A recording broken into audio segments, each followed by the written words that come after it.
12 months ago, a newly inaugurated President Biden stood on the west front of the Capitol, and here's what he had to say. My whole soul is in this, bringing America together, uniting our people, and uniting our nation. Yesterday, that very same man delivered a deliberately divisive speech that was designed to pull our country further apart. 12 months ago, this president said we should see each other not as adversaries, but as neighbors. Yesterday, he called millions of Americans his domestic enemies. 12 months ago, the president called on Americans to join forces, stop the shouting, lower the temperature. But yesterday, he shouted that if you disagree with him, you're George Wallace. George Wallace. If you don't pass the laws he wants, you're Bull Connor. And if you oppose giving Democrats untrammeled one-party control of the country, well, you're Jefferson Davis.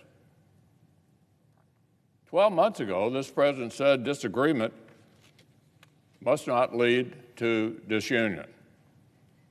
But yesterday he invoked the bloody disunion of the Civil War, to demonize Americans who disagree with him. He compared, listen to this, a bipartisan majority of senators to literal traitors. How profoundly unpresidential. Look, I've known, liked, and personally respected Joe Biden for many years. I did not recognize the man at the podium yesterday. American voters did not give President Biden a mandate for very much. He got a tied Senate, negative coattails in the House, the narrowest majorities in over a century. The president did not get a mandate to transform America or reshape society. But he did arguably get a mandate to do just one central thing that he campaigned on. Here's what that was: bridge a divided country, lower the temperature, dial down the perpetual air of crisis in our politics. That is the one central promise that Joe Biden made.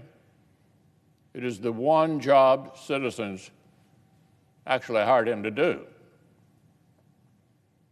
It is the one project that would have actually been consistent with the Congress the voters elected. But President Biden has chosen to fail his own test. The president's rant yesterday was incoherent, incorrect, and beneath his office. He used the phrase Jim Crow 2.0 to demagogue a law that makes the franchise more accessible than in his own state of Delaware. He blasted Georgia's procedures regarding local elections officials while pushing national legislation with almost identical language on that issue. The president implied things like widely popular voting ID laws to be, quote, listen to this, totalitarian.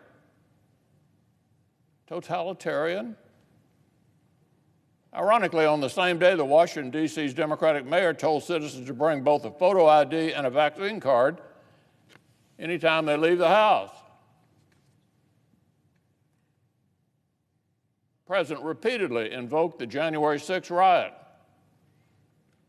while himself using irresponsible, delegitimizing rhetoric that undermines our democracy. The sitting president of the United States compared American states to totalitarian states. He said our country will be an autocracy if he does not get his way. If he does not get his way. So the world saw our commander-in-chief propagandize against his own country to a degree that would have made Pravda blush. There was no consistent standard behind anything the president said. He trampled through some of the most sensitive and sacred parts of our nation's past. He invoked times when activists bled and when soldiers died, all to demagogue voting laws that are more expansive than what Democrats have on the books in his own home state. Georgia has more days of early voting than Delaware or New York. Georgia has no excuse absentee voting, which Delaware and New York do not have.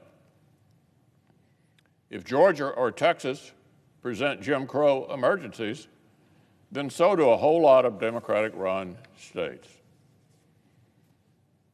The Senate Democratic leader is going on cable TV and saying Georgia is greatly restricting or eliminating early voting. That's a lie, provably false. Georgia has more early voting than New York. The Democratic leader has tried to fearmonger about one rural Georgia county that condensed multiple voting locations into one rural Georgia county. Well, the county's overwhelmingly red. They were clearly not involved in trying to suppress Democratic votes.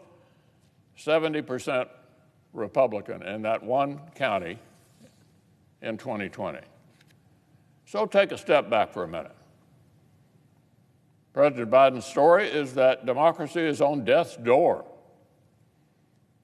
But he spent 9 months chasing a reckless taxing and spending spree before addressing it. Must not be that much of an emergency.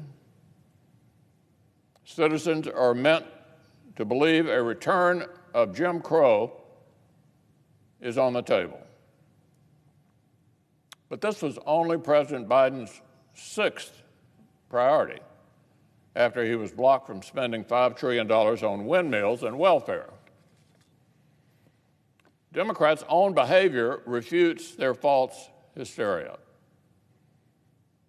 12 months ago, the president said that politics need not be a raging fire, destroying everything in its path. That was just 12 months ago.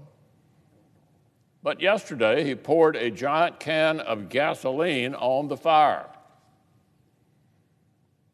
12 months ago, the president said every disagreement doesn't have to be a cause for total war.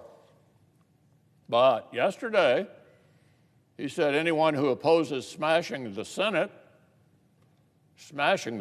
and letting Democrats rewrite election law is a domestic enemy, and listen to this, a traitor like Jefferson Davis. 1 week ago, President Biden gave a January 6th lecture about not stoking political violence. 1 week ago. Yesterday, with the world's largest megaphone, he invoked the literal civil war and said we're on the doorstep of autocracy. Talked about domestic enemies. Rhetoric unbecoming of a president of the United States. In less than a year, restoring the soul of America has become this: agree with me or you're a bigot. Agree with me or you're a bigot. From lowering the temperature to invoking totalitarian states and the Civil War. So this inflammatory rhetoric was not an attempt to persuade skeptical Democrat or Republican senators. This whole display, in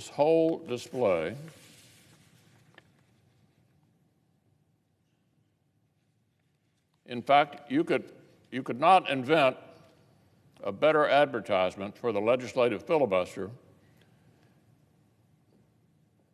than a president abandoning rational persuasion for pure demagoguery. You could not invent a better advertisement for the legislative filibuster than what we've just seen, a president abandoning rational persuasion for pure demagoguery. A president shouting that 52 senators and millions of Americans are racist unless he gets whatever he wants is proving exactly why the framers built the Senate to check his power. This whole display is the best possible argument for preserving the Senate rules that extend deliberation, force bipartisan compromise, and let cooler heads prevail.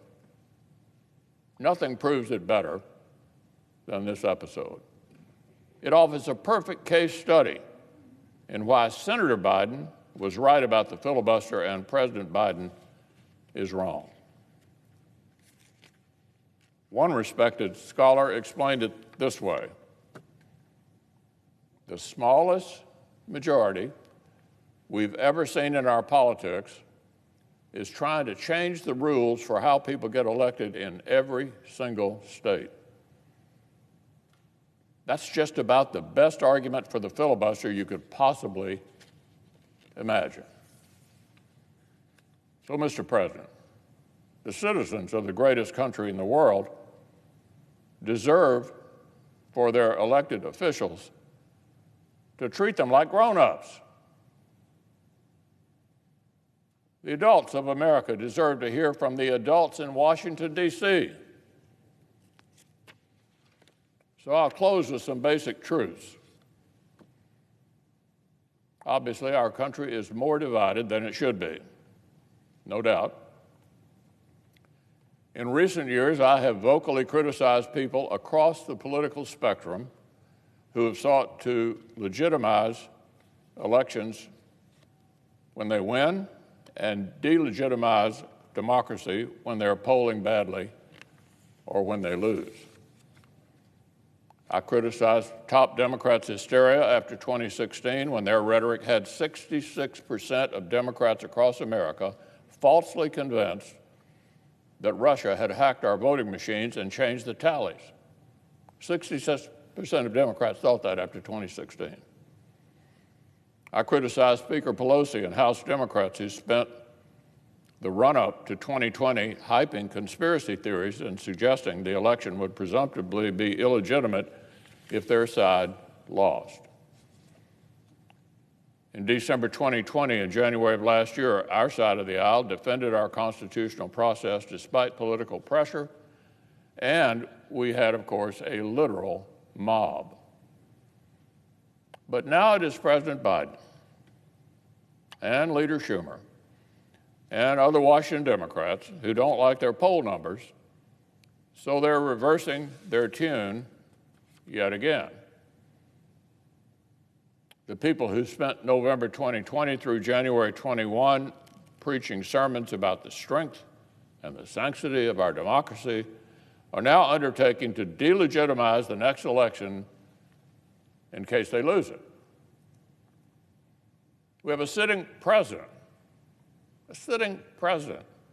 invoking the Civil War, shouting about totalitarianism, and labeling millions of Americans his domestic enemies. We have a Senate Democratic leader who now frequently calls American elections, quote, a rigged game. Look, this will not be repaired with more lies, more outrage, and more rule breaking. Unfortunately, President Biden has rejected the better angels of our nature. So it is the Senate's responsibility to protect the country.